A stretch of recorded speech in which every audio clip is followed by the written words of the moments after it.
طبعا اتعودتوا بنرجع بيبقى بالحاجات الترند في الوقت ده.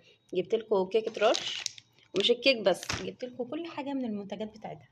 تعالوا نجرب بقى ونشوف ايه الدنيا بتاعتها، وهل تستحق فعلا الضجه اللي عندها ولا ما تستحقهاش. وبعد معاناه وان احنا ندور عشان نلاقيها، تعالوا نجرب بقى نشوفها تستاهل الترند الجامد ده ولا لا. شكلها عادي جدا. تعالوا نشوفها كده.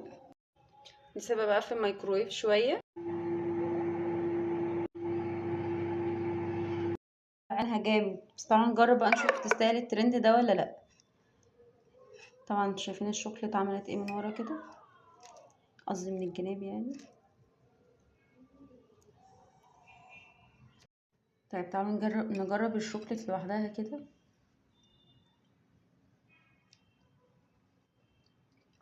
حلوة بس ما تستاهلش الضجة دي كلها بصراحة خالص. كيكة عادية جدا.